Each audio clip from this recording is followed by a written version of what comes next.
Hi, welcome to episode 48 of Talk About the Passion. The year is now 2020, so happy new year to you, unless you're listening to this 6 months from now, in which case, hope you're enjoying the beach today. My guest today is James Koury. James is an original member of the Boston-based metal band Meliah Rage. This was my first time meeting James. He was kind enough to invite me to his place and talk about his life and music, how he got into it, the formation of some of his early bands that eventually led to joining up with founder and the only other constant member of Meliah Rage, Anthony Nichols. The history of Meliah Rage is long, and James is able to walk me through some great memories of touring early on with bands like Metal Church, as well as all the different lineup changes they've had. We talk a bit about the metal scene in Boston in the 80s, as well as a great story involving Brad Delp, which, I'm always going to want to hear. James was the perfect guest for this podcast. He's had a huge passion for music since he was a young kid and loves playing music because he loves playing music. This was my first recording in a bit, and I was getting over a cold, so I'm a little bit heavy in this one. Regardless, I had a great time talking with James, and I also want to give a quick shout out to Tony Quintiliani for getting me connected with James to make this happen. So thanks, Tony. I'm on social media, Facebook and Instagram, and try to post there regularly to keep you updated. So if you search for Talk About the Passion podcast in those places, you should be able to find me. If you like what you hear, you can subscribe so you don't miss an upcoming episode. I'm on Apple Podcasts, Spotify, and all the regular podcast places. Thanks again for listening. Here we go with episode 48, Get the Lead Out with James Koury.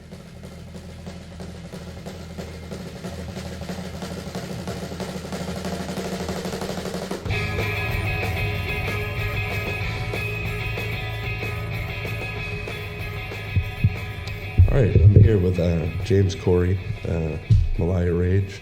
How you doing today, man? I'm outstanding. How about yourself? Very good, very good. Thanks for having me over here. Thanks for having me, and thanks for making the trip. And it's already, it's a pleasure to meet you. Thanks. Nice to meet you too. So, where did you grow up? Burlington, Mass. Burlington, Mass. Yeah, about 20 minutes north of Boston. Yeah. And that's where I kind of started cutting my teeth with music. Yeah.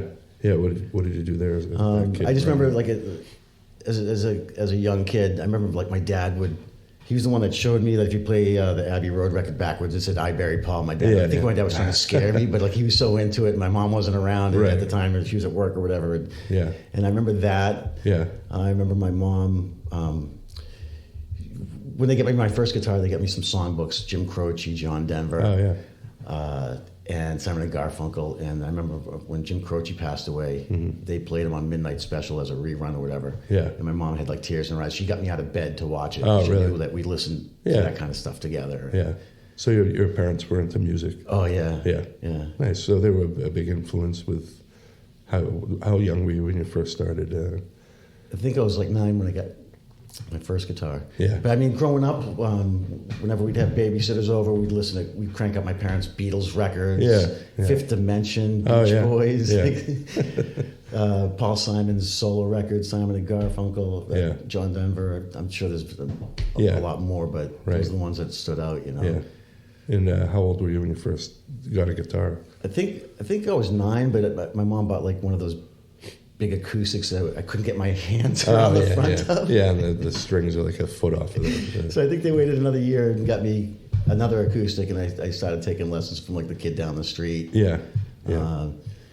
But because I couldn't play the guitar, I'd have a tennis racket with masking tape on the handle as frets. Oh yeah. My mom would walk in and I'd be jamming on that. And I remember the Boston album was on the radio. And that just blew me away. Yeah.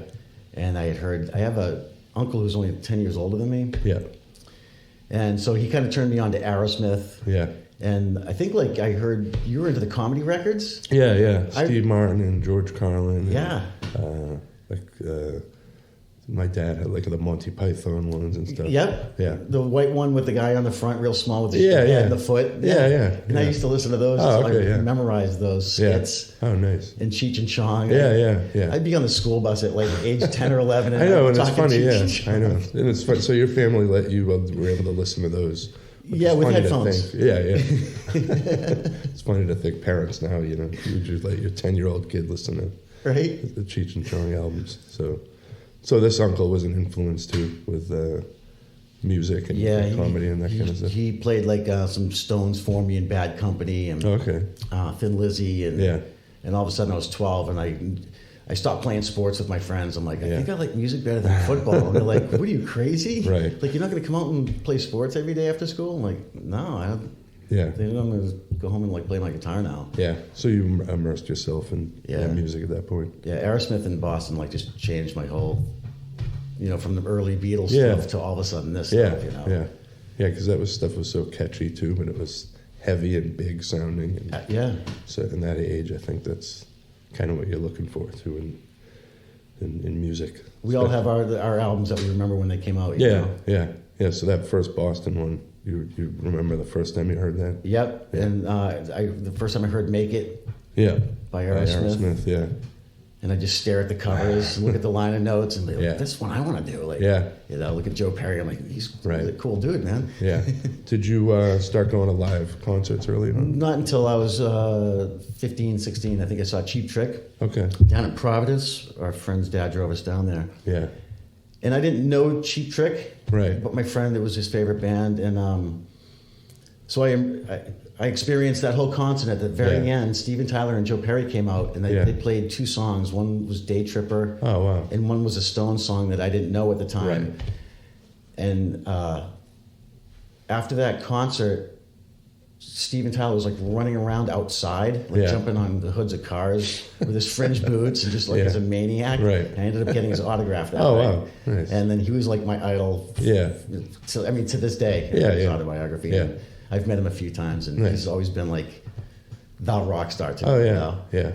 So did you see them a bunch of times? Oh yeah, Aerosmith, yeah. They were always kind of hit or miss in that era too. Yeah, just being drunk on stage and that kind of thing.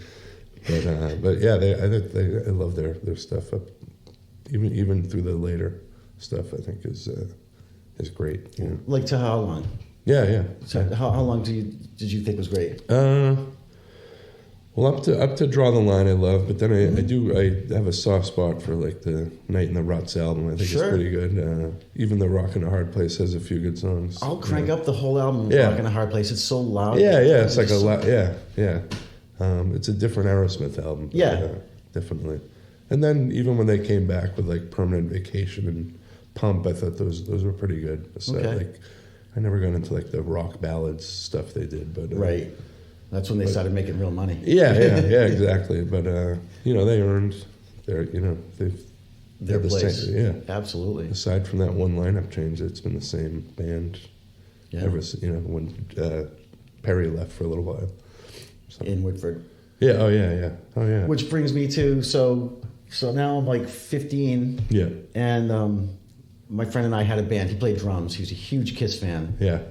I didn't get into it, but because I'd hear it every day at his house. Right, so I got my fill. Okay, yeah. And Aerosmith was my band. Yeah. And we found out that Brad Whitford's mom worked in Derry, New Hampshire, which is 5 minutes away from Burlington. By bicycle. Yeah. So we started going to her place of work and just talking to her for an hour. She was a receptionist, and she gave us all the time in the world. We'd be asking her all the questions about Aerosmith. And, so we hounded her. And we actually, so my friend and I, we were just a drummer and a guitar player. Yeah. We learned a bunch of songs, probably 10 or 15 songs, whatever. Yeah. And we talked her into coming to see us play at the elementary school, the local elementary school. Oh, wow. And I'm like, hey, we're playing Train Kept Rolling, you got to come see us. Now, this poor woman, I don't think she knew it was just me and a drummer. Right. And we couldn't play our instruments, Yeah. I remember I had a black leather vest with an upside-down cross like I was Ozzy. And my mom had to drop me off at the elementary school with this like 7-year-old kids buying popsicles. What? And we played like on a flatbed trailer. We played like 5 songs. That's and she amazing. came and watched us. And Did what kind of guitar did you have at that point? So my first electric was a 72 Fender Bronco that my mom bought me when I was like 11 or 12. I had to sign a contract with my parents saying if they bought me an electric guitar, I'd be as good on the electric as I No, I'd be as good on the acoustic as I am on the electric, because they figured I'd throw the acoustic away. And right. Yeah. So I had to sign a contract, and then they went out and bought me a Gibson amp. Yeah. And the Fender Bronco. But then I think for my 15th birthday, my uncle had a hand in this, and I had a 1970 Fender Stratocaster. Yeah. Which I thought was like the greatest. Oh yeah. At the time it was right. Wow, I wish I still had that.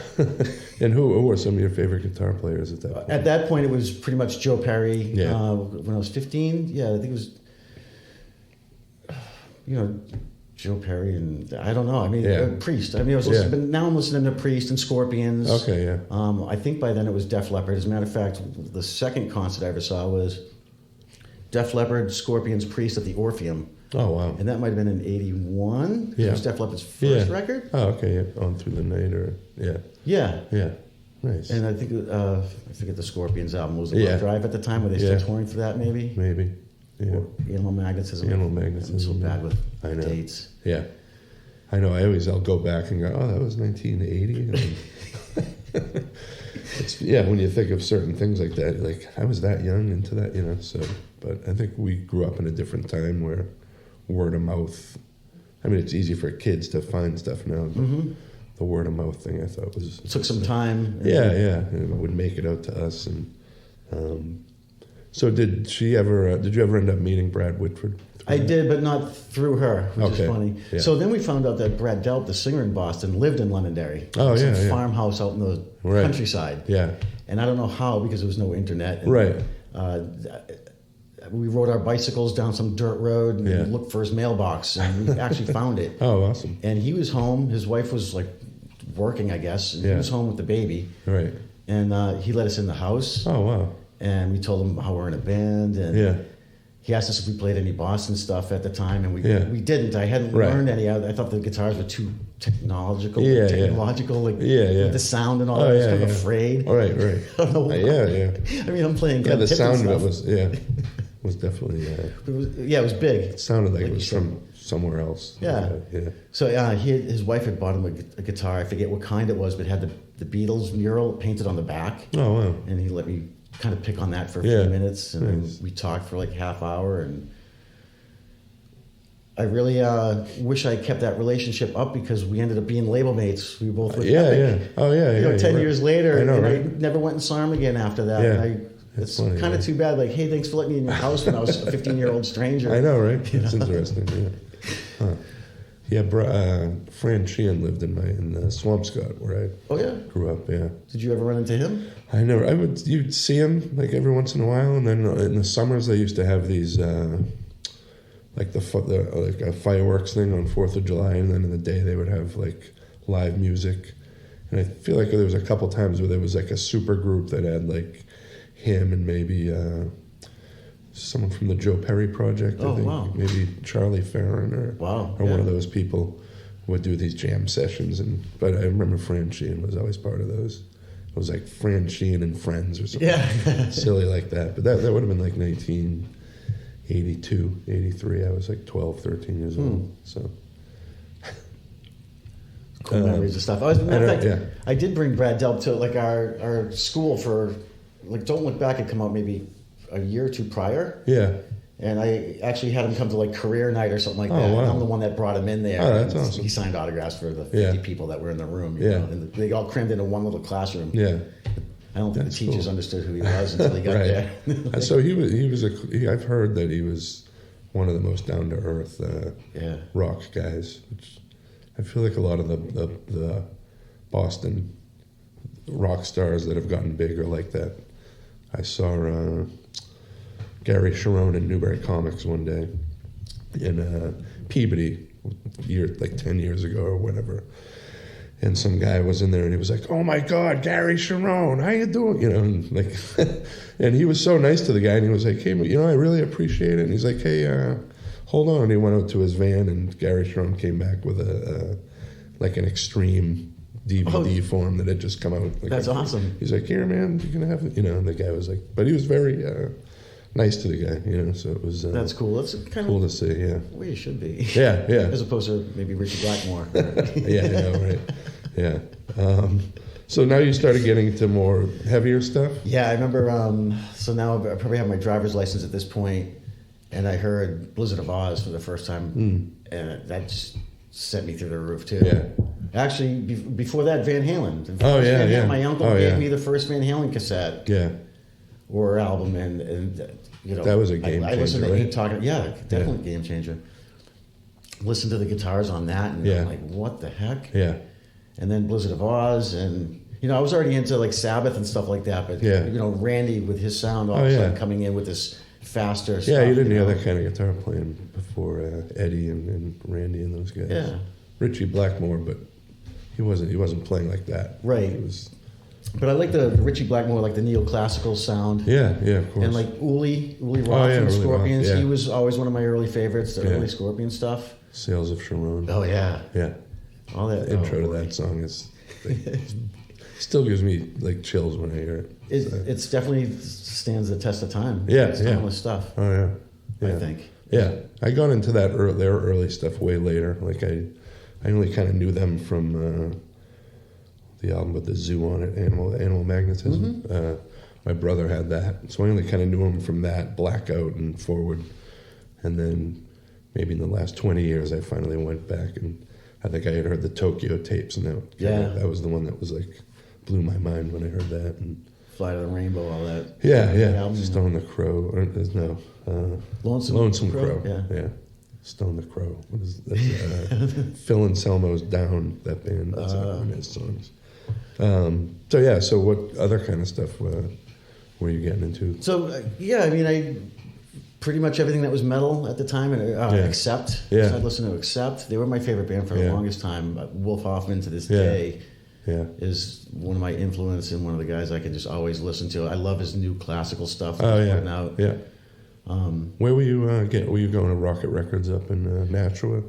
No, I moved to New Hampshire with my family in 77 or 78. Mm-hmm. So I was 13 at the time now. Okay. So I kind of skipped over that part. So now I'm up in New Hampshire. Me and my drummer were like the only two long hairs in high school, I think. Yeah.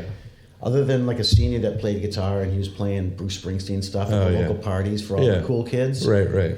But we were playing Judas Priest, but we were like young kids. No one, nobody was going to listen to us or have us involved. Right. So we were like the only other two kids in high school that I knew of that were into, we were wearing our Aerosmith shirts, and we were the only ones. Londonderry High School. Yeah. Burnouts. Remember that? We call us burnouts. I remember that. Yeah. Very too much.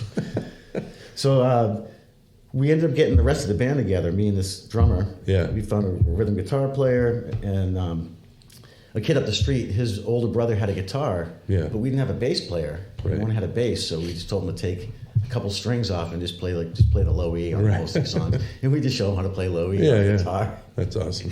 So now we have this band. We were practicing at my parents' basement, and they ended up kicking me out for...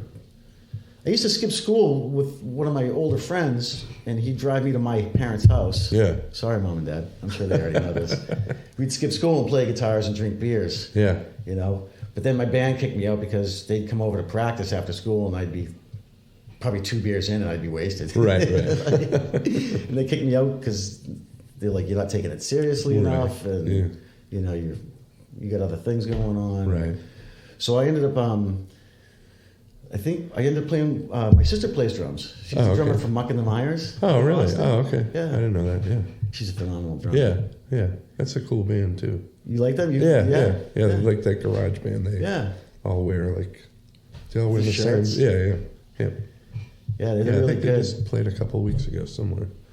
Probably Sally knows. Maybe, yeah. Someone on my feed posted pictures of them. So I think her and I started playing. She was 13. Okay. But I had a driver's license, so we hooked up with these guys down at Derry, and they were like probably 21, 22. Yeah. But we were good enough at our instruments that we could, we're not going to go anywhere. We're going to practice in the garage. Yeah. And we did that for a few months, and then I was helping somebody move, and I was wrapping up, what was that, Boston Phoenix paper? Oh, yeah. The classified ad said, it said rhythm guitar player wanted for Boston Aerosmith tribute band. Oh, wow. And I guess they were like in Lawrence practicing. Yeah. So I bit the bullet, and I went down for an audition. These guys were all 23, 24. Right. They'd been in some Boston bands, Blue Miami and the Cosmetics, Kevin and the 45s. Yeah. And they took me in. They took me in that night. So we started playing Aerosmith covers, being the tribute. Yeah. And so we did that for about a year. What was the name of that? Last Child. Oh, okay, nice. So right now, the lead guitar player was Mark Ferrari from Keel and Ferrari and Cold Sweat. Yeah. He was actually the guitar player on Wayne's World. Oh, really? Yeah. The guy that looks exactly like Joe Perry. Yeah. Oh, that's funny. Yeah, so he was the Joe Perry. Right. Okay, that makes sense. And so we did that for about a year, and then we moved out. Two of the guys were going to move out to Hollywood. Yeah. One of them had a girlfriend out there somehow, I don't know. Right. And then the bass player was going to go and do his thing too. So I jumped in the back seat I think now I'm 18. Right. I kind of quit school. I had like a couple months left to graduate, and I just bailed. Yeah. I'm going to Hollywood. Yeah. So I jumped in the back seat. We drove cross country. We got an apartment out in Hollywood. Yeah. And we looked for a drummer and a other guitar player. Yeah. What year would this have been? 83. 83. Okay. Yeah, mid 83. Yeah. And we had one car between the three of us. Yeah. None of us had jobs. Right. The singer was like shacking up with his girlfriend.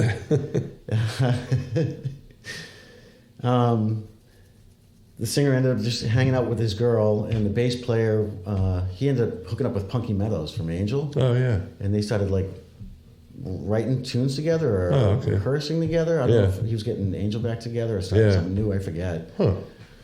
So I have like my Marshall stack with no car and no job and one guitar, and I didn't know anybody, and I'm taking the bus to look for auditions. Yeah. That's not the place to be when, I couldn't get any of the clubs because I was underage. Right. Yeah. I did get into the Rainbow like once. I got into Gazzari's once. Yeah. I got into the Troubadour once, but other than that, I couldn't go out. These guys were going out on a nightly basis. Yeah. I'm sitting home like drinking by myself. Right. Playing guitar, doing nothing. Yeah.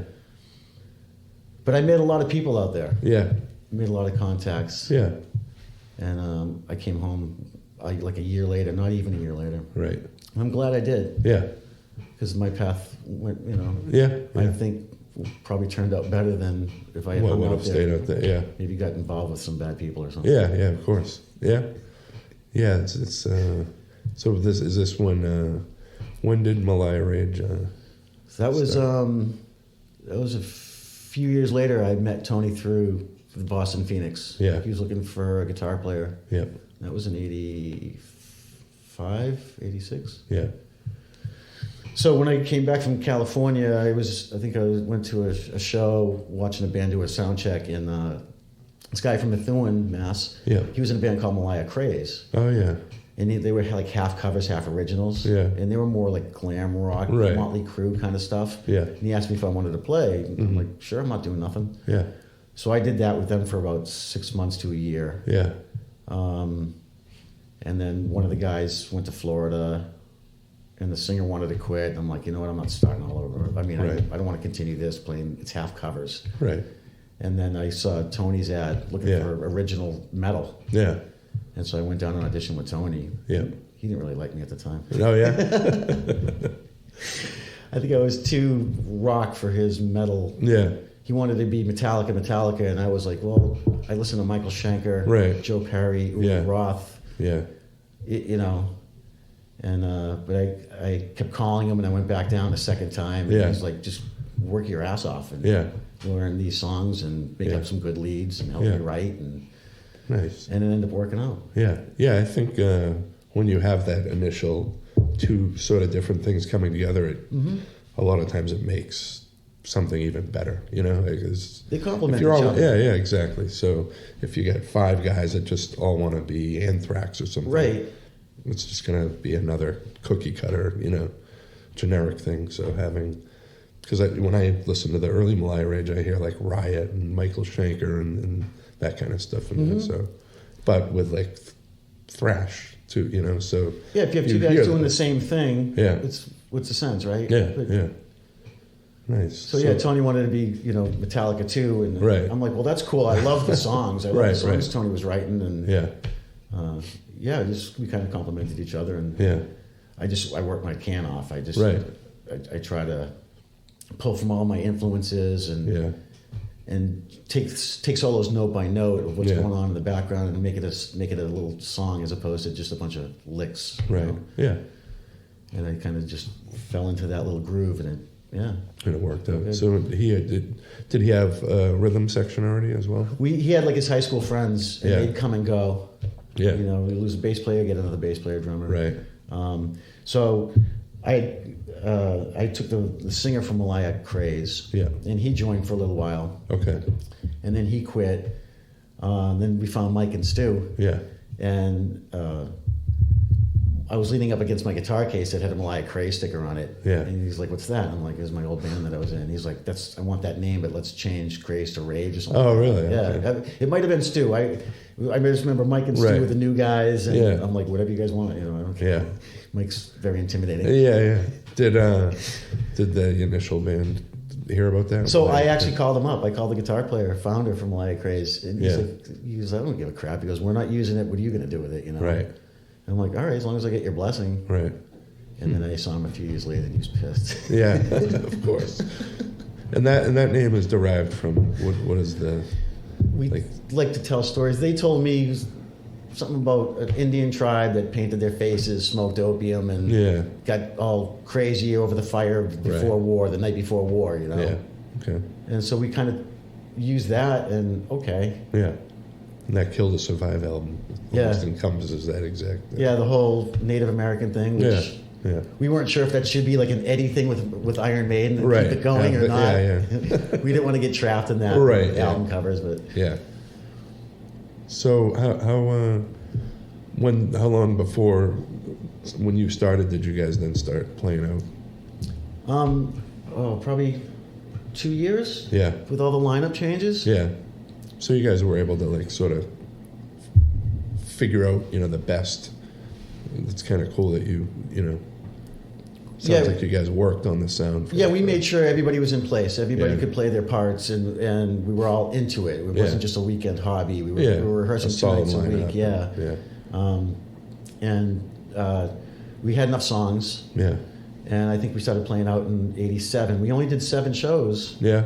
So Tony had helped out Gangrene for a few months playing live. Yeah. And he met Al Peters, their manager, through that way. Okay. And Tony had called me. He goes, "I'm going to do a little stint with Gangrene, but I'm going to meet some people." And I'm like, "You got to come back because we have a good thing going." And that was before Mike and Stu and all that. But that's how he met Al Peters. And Al Peters, once Meliah Rage was going, I think our 7th show, we had Epic and Atlantic Records come down. Oh, that's crazy. To watch us at the channel. Yeah. And they both actually made offers that week. Oh, wow.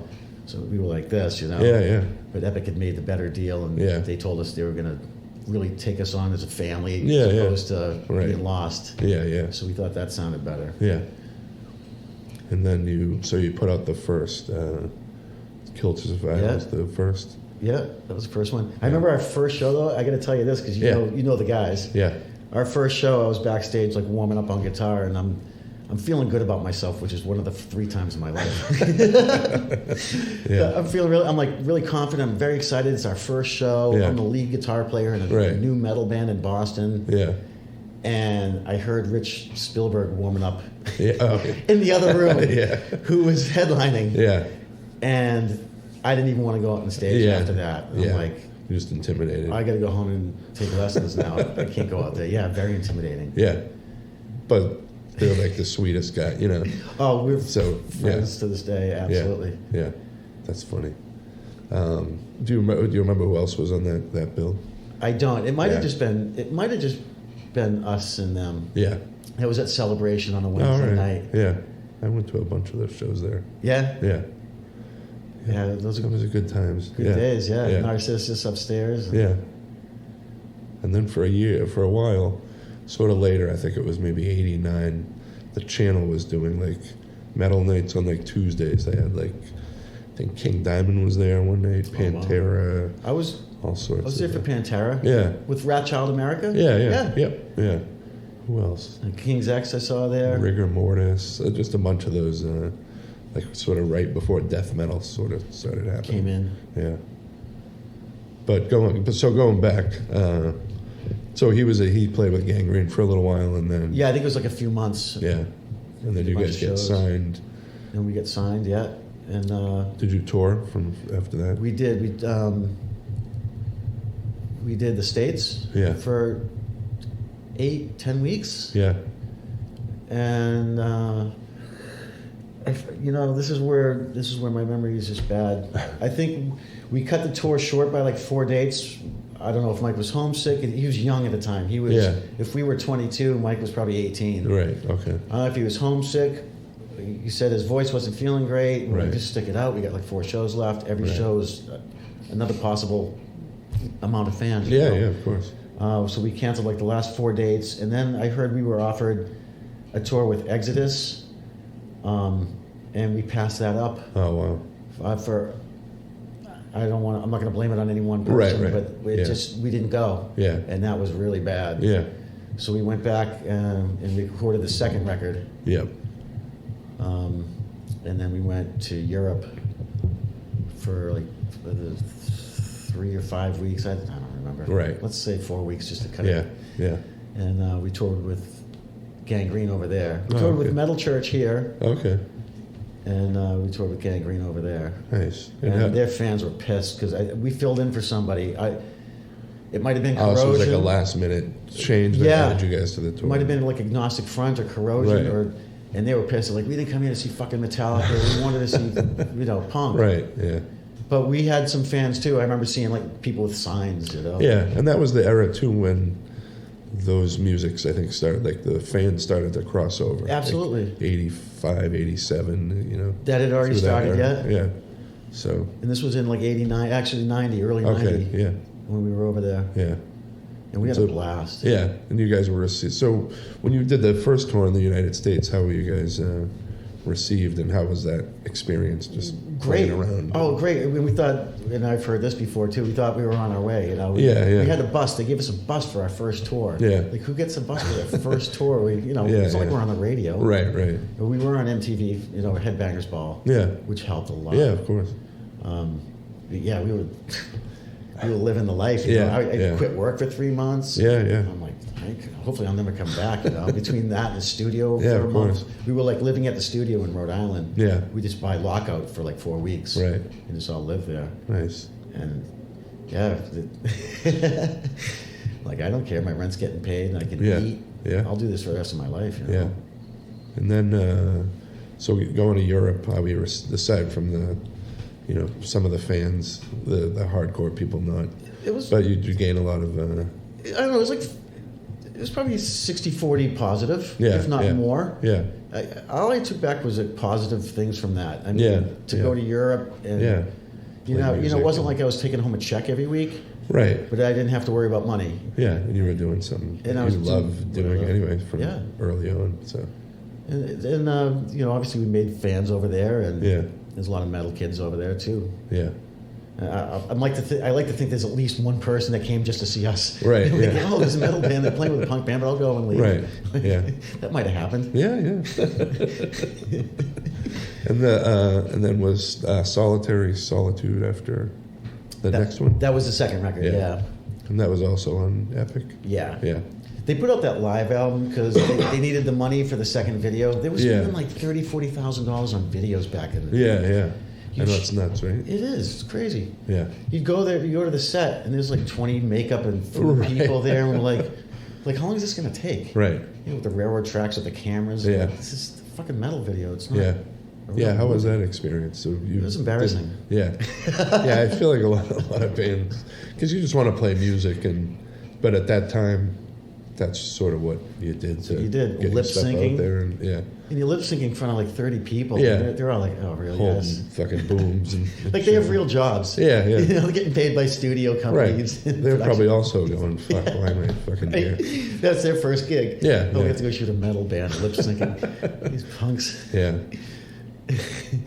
But I'm glad we did it. Yeah. On MTV and stuff, and the live record's cool too. Like, there's not many metal bands were doing live records, so thanks. Like thrash bands. So they put up the live record to finance the video, because we were like, how do you have one record and then you have a live record? Yeah. Weren't people questioning that? Like, why? Yeah, I know. Right? Like, if there was the internet back then, I'm sure there would have been a million websites. Just going, what the? Yeah, who do these guys think they are? Right. What's this, Unleashing the East after their first record? I know. definitely. And then. You know what else happened was Westwood One was there for Metal Church. Oh, okay. And so they gave us a deal. They're like, we're going to be here anyway, and we'll kind of use you guys as a sound check, and who knows. It sounds great. And it came out well enough that CBS bought it. Yeah. Yeah, because some live metal records you hear, the mix is terrible, but that record sounds good. And that was at Harpo's in Detroit. It was like a nice theater. Yeah. So when you guys toured with Metal Church, were you playing like mid-size or bigger places? It was anywhere from their first place in Seattle to kick off the tour was like a Chinese restaurant. Oh, yeah, that's good. Yeah.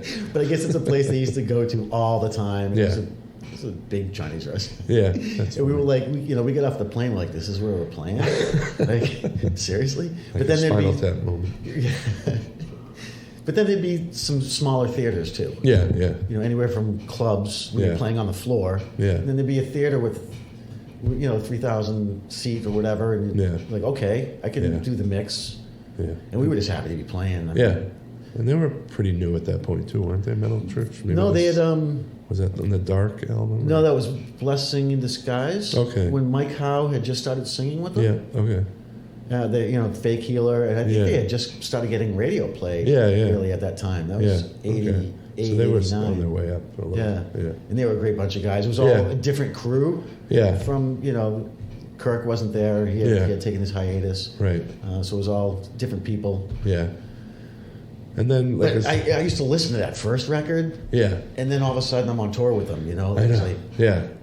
Yeah. So did you, as you toured and throughout the years with Meliah Rage, did you end up meeting any, big, Scorpions or people like that? I met all them guys when I came back from Hollywood. Yeah. I started being that 18-year-old groupie backstage going, hey, I know blah, blah, blah. They let me in. Oh, yeah. I'd be backstage at a Schenker concert, and next thing you know, Ronnie Dio's handed me a joint. We're all standing Andy Parker. Yeah. And people I don't know that I should have known. Right, yeah. And then Ronnie Dio turns over and hands me the joint. So I'm like, all right, I'm smoking a joint with Ronnie Dio. Yeah. That's amazing. I met the Scorpions backstage with them, and by that time they were eating oranges and fruit instead of drinking. Right. Yeah, of course. Yep. Aerosmith a bunch of times because of my Last Child connections. Yeah. I bought one of Joe Perry's Stratocasters. I bought one of Brad Whitford's Marshall 50-watt amps with a master volume custom to it. And I wish I had that equipment. I know, right? Yeah. So I started meeting people and just becoming like a fucking groupie, I guess, which is kind of sad for a guy, but it was fun. Yeah. Meeting people because you were a peer, you're a musician, so. Age doesn't, you were in it for the same thing as these guys were. So. Exactly, and they probably remembered, hey, I was 18 months, whatever. So I kind of get that out of my system for a couple of years, and then once Meliah Rage started, I was busy doing that. But on tour with Metal Church, Metallica, I think we were playing with Overkill, and Metallica had come to the Ritz, and we played just before, and so they saw us play, and Queensryche, they were on tour with Metal Church. With Metallica at one point. They came on the bus and had a couple drinks with us, whatever. Yeah. But it was nothing. I wasn't really, chasing people around. At that point. Yeah, at that point. Yeah. I had a big ego at that point. You come on my bus, I'm yours. And then so back in Boston at that time, we have a lot of great metal bands here. But it seemed as in the whole world of metal, Boston never got respect as a metal but we had Wargasm and Steel Assassin, you guys, Subjugator, Temporary Insanity, yeah, all these thrash bands, and now there's still Bad Karma, Deathlock, Formicide. Formicide, Kevin, yeah. Why do you think that we never caught it? I think because by the time those guys that were just behind us, we had a head start. Yeah. And to this day, we'll all agree that Wargasm should have been the band out of Boston. Yeah. Steel Assassin, all respects to them too. Yeah. But Wargasm was the right time. Yeah. Right formula.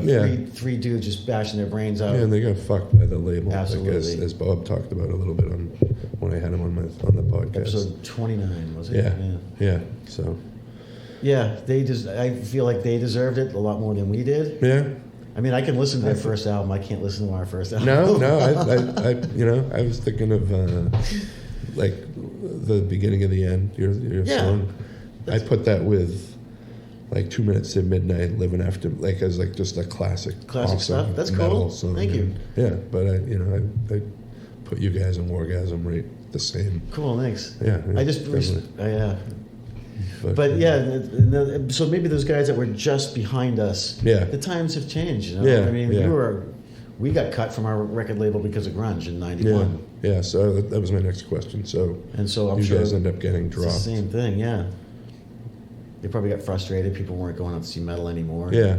The clubs were all going away. Jacks, Jumpin' Jack Flash, Jumbos. Yeah. Bun Ratties. Yep. The Channel. Yeah. It all sort of moved out to Worcester, like the metal. Like in Boston wasn't. There was a long period where it wasn't, and even still now, there's not. There's a lot of more underground and like death metal and black metal and that kind of stuff. Right. Doom and that stuff gets, but sort of like the traditional thrash and regular metal seems to stay out. Worcester. Like it was Greater Boston, like here in Salem. Yeah. But the bands are still there, which is cool. Yeah. And some of those kind of upcoming too for the same reason. Yeah. So it's still there, but for whatever reason we never got pegged as a metal city like L.A. or like in Florida. They had all those death metal bands later on, and so yeah. So after you guys got dropped, where'd you go from there? Oh boy, that was really depressing. Yeah. So Tony wanted to start that side band called Cactus Land, and he knew Paul. You know, again, I apologize for my names and faces. Right. And Paul was in a band around here, a great singer. So we were playing it was like Meliah Rage light. It was kind of a more melodic, more radio friendly, if I had to say that. Yeah. And he pretty much had a whole album written already. Oh, okay. And so we started grabbing different people. Yeah.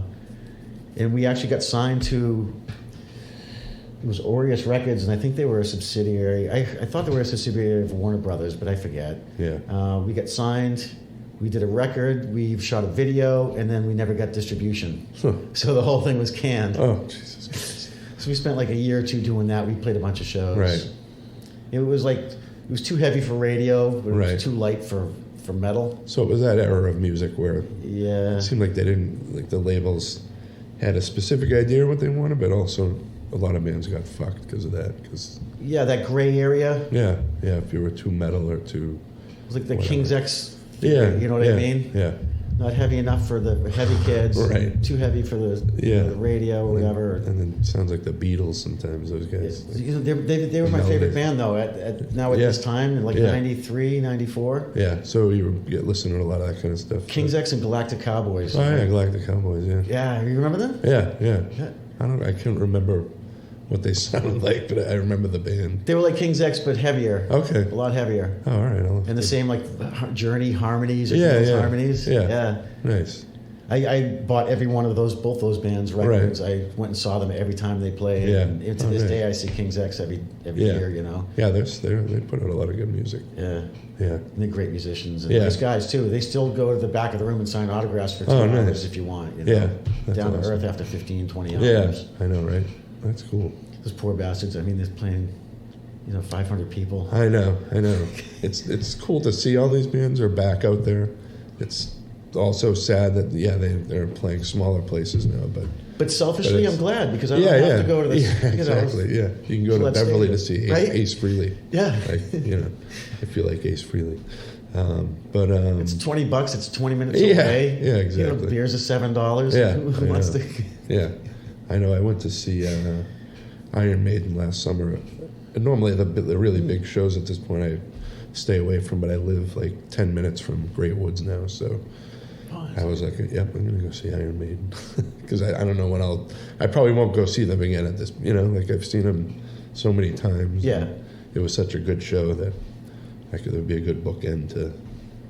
I heard nothing but good reviews about that show, too. Yeah, they were doing like sort of a great, a mix of stuff. So Eddie Trunk was talking about them that whole like couple of weeks that they were passing by or whatever, and just saying how great they all were on stage. Yeah, they opened with Aces High and then went right into Where Eagles Dare, which is one of my favorite from Peace of Mind.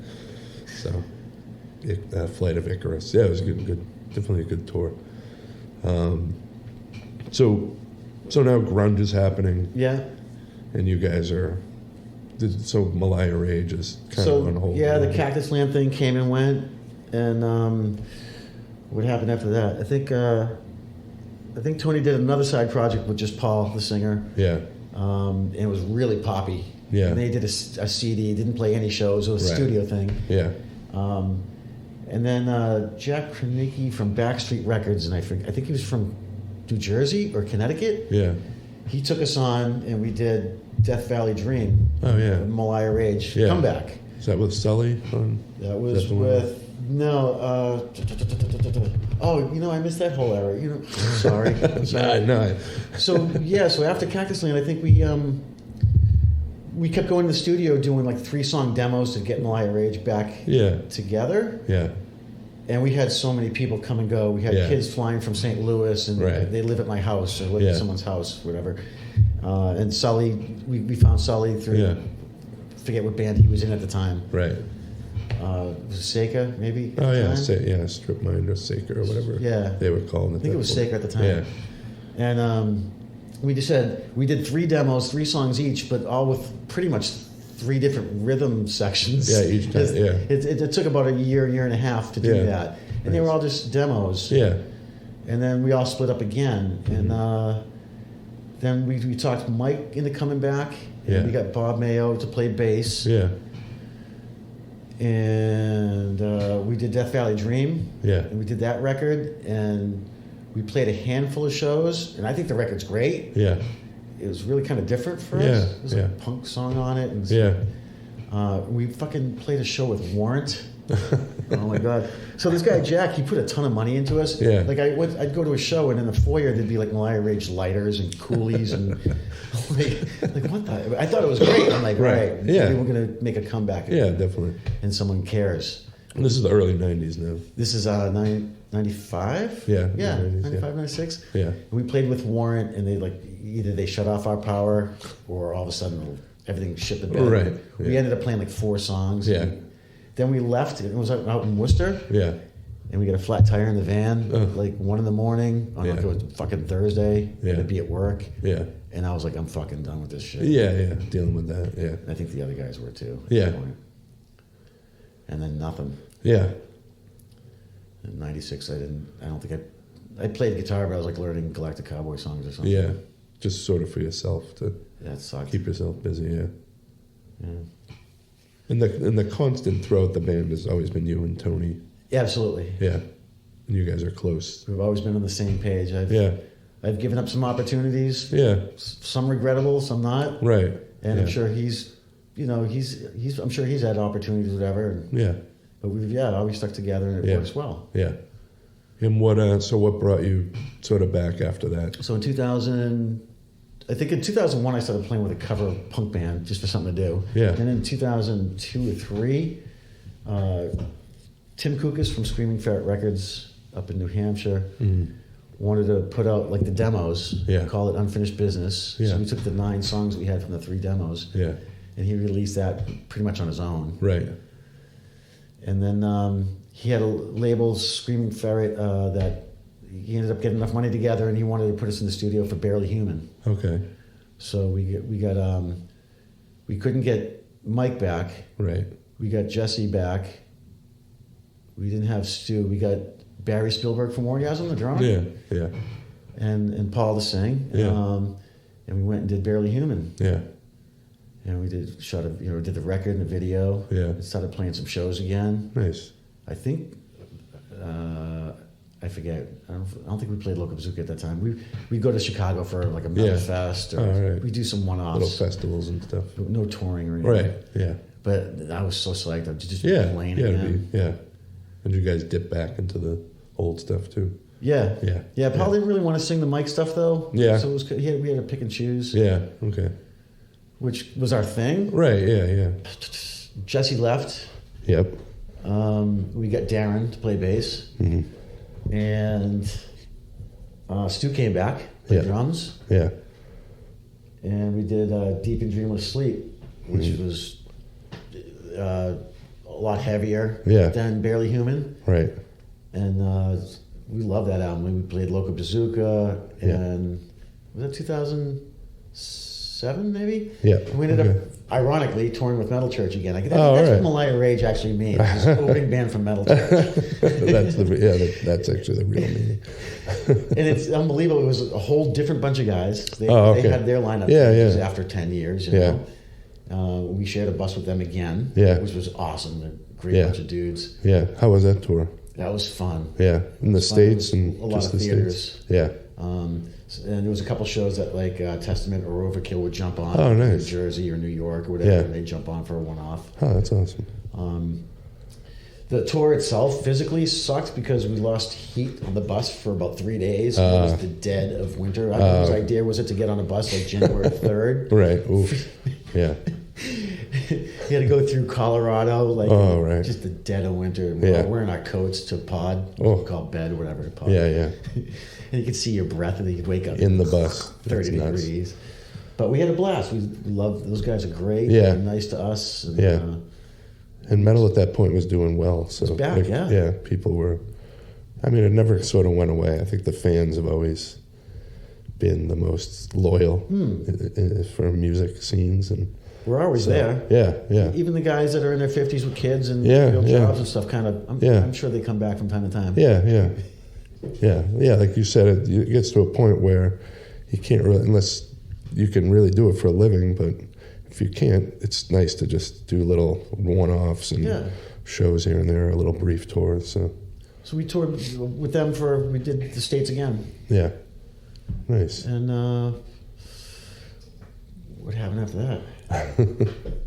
2007. I think that was the last go around. Yeah. Until playing live. Right. Oh no, Masquerade. Okay. So we talked Mike into coming back for an album. Yeah. And we did Masquerade. I think that came out in 2009 or 10. Yeah. This is where it's funny. The closer things get, the more sketchy it becomes to me. When was Idle Hands? That was 2 years ago. Yeah. There's a couple more albums in there, though. Yeah. In the middle. Right. So Masquerade came out. We did our last 2 shows. We played awesome story, true story. Yeah. We played with Anvil at the House of Blues. Oh, nice. I had seen the movie like the night before. Yeah. And so then to see them, play on stage with them, and that was a blast. Yeah, I bet. And then we had our very last show at Whiplash in Stoughton. Oh, nice. In 2010. That was the last time we've actually played together. Really? Yeah. And then we did Dead to the World in 2012. Yeah. Same lineup. Mm-hmm. Didn't play any shows. Then we found Mark Lopes, who's now singing for Ross the Boss, I think. Oh, all right. And we did the Warrior record. Yeah. Didn't play any shows. Yeah. And then it brings us to Idle Hands. Yeah. Which came out in April of 2018. Yeah. Which is definitely, every band probably says the last record's our best record, and you want to feel like that's all you've been working on is your best stuff. That's a good record. Are you familiar with it? Yeah. Cool. Yeah. Thank you. Yeah, I mean, the last couple of weeks I've been kind of going back through. Cool. And I like that one. Yeah, we were excited about it. It was the production on that. Yeah. Between Rich and Pete Ruccio. Yeah. Just incredible. Yeah, it sounds great. And so have you guys thought of doing any shows? We don't have the right lineup that will leave to play shows. Me and Tony are always in, and actually Stu. Me, Tony, and Stu are always in. Yeah. We'll go to Europe for $50. Yeah. If it means playing in front of 100 people. Yeah. But there's other people that will not leave their house. Right. Receive the paycheck. Yeah. This kind of stinks. Really stinks. But we're also getting older too, and so responsibility. I'm not sure I can even play half that stuff anymore. Yeah. I I try to like. Sometimes I'll go into the room and I'll like try to relearn a lead that I played. And not that it's very technical, 'cause it really isn't. I'm not like this virtuoso by any means at all. But I'm just so far from not playing, not being on stage with that band, that band in 10 years, 9 years. Yeah. That I'd have to get my speed back up. And really, I'd have to really practice. But it sounds like you always did that, though. So you were always, when you knew it was time to sort of step up, you were able to do that. And I've been in other bands. I think in 2012, in between doing a record every other year, not doing anything else, I said to myself, I want to buy a Les Paul and join a punk band. And on Craigslist, like 3 weeks later, I found a band called The Stretchers out of Boston. And I went down and auditioned with my brand new Les Paul that I just bought like 2 weeks before, and I ended up joining their band. And, nice. We just did a bunch of live shows for about a year. I already recorded the album. Oh, wow. And that was a blast to me. Was it? Yeah, I bet. Nice. And then also I started a band called the Jack Widows with the rhythm guitar player from the Stretchers, Chris Miller. Okay. He's been in bands his whole life too. What kind of stuff is that? It's just like hard rock. But he's so punk influenced, and I'm so kind of hard rock metal influenced. He'd be playing like a punk riff under my metal riff. And it just worked out great. Oh, nice. Nice. And we had a great rhythm section. And we played for about 6 months or so. New York and Canada and New England, and we had a blast. And then lineup changes, and that was pretty much the end of my stage experience. So it's been a few years.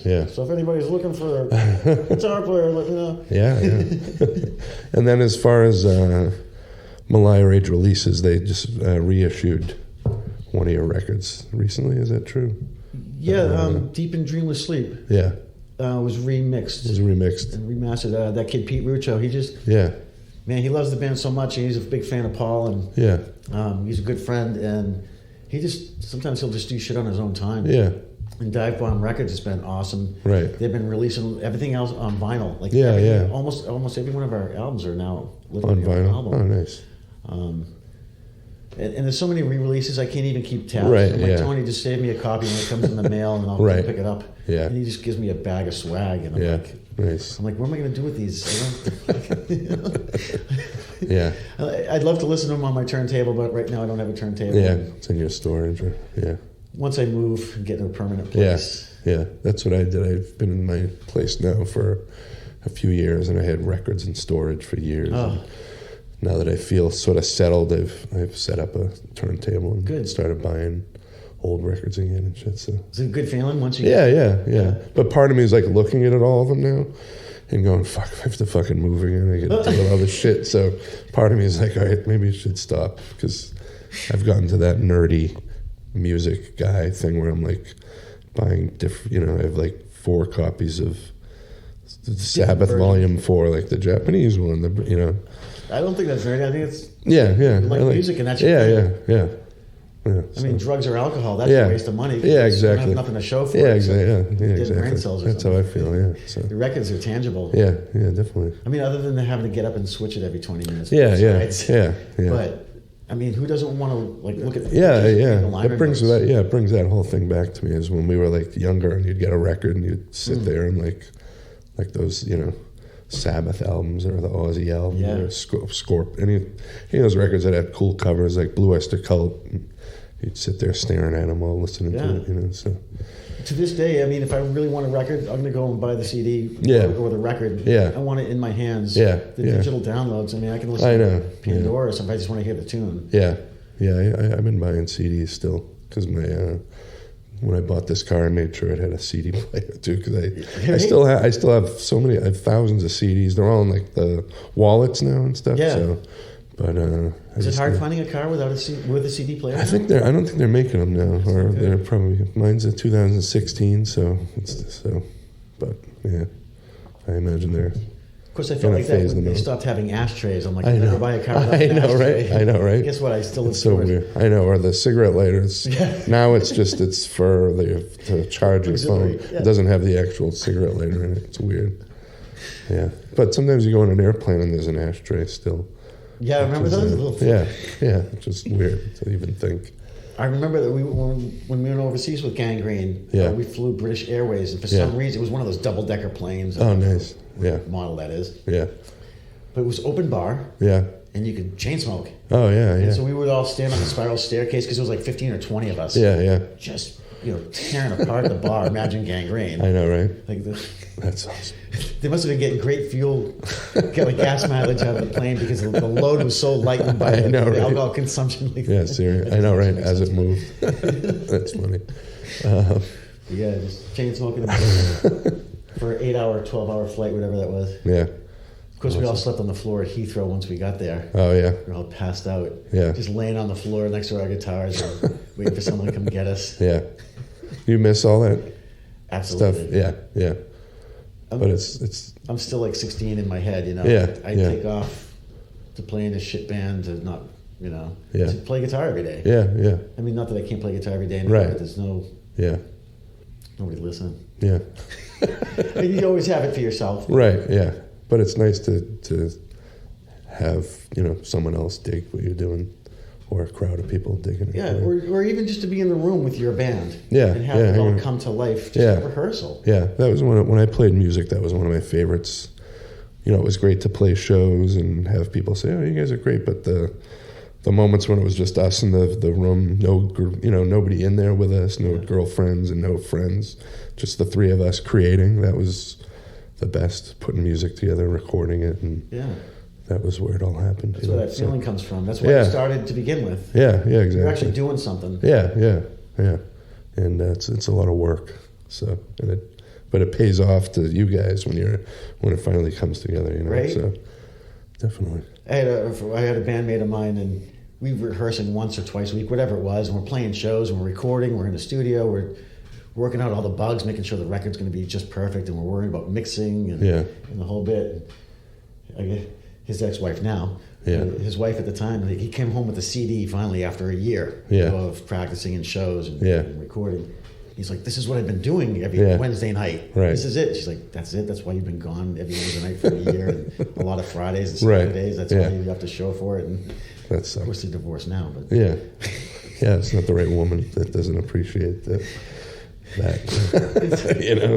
The amount of sweat and blood and tears and work and it's not even that, like we were just saying, it's about the love of doing it. Yeah. Man, I'm so proud when a record comes out. Yeah, definitely. You have like a new piece of art or whatever that you put together. To me, it's not work. I mean, being in a recording studio, I've never been in a place in my life where the clock goes by fast. Yeah, I know, right? Yeah, I know. You're like, fuck, we've been here 9 hours already. I want to stay, but they're like, your ears are fried. It's not going to sound good, So.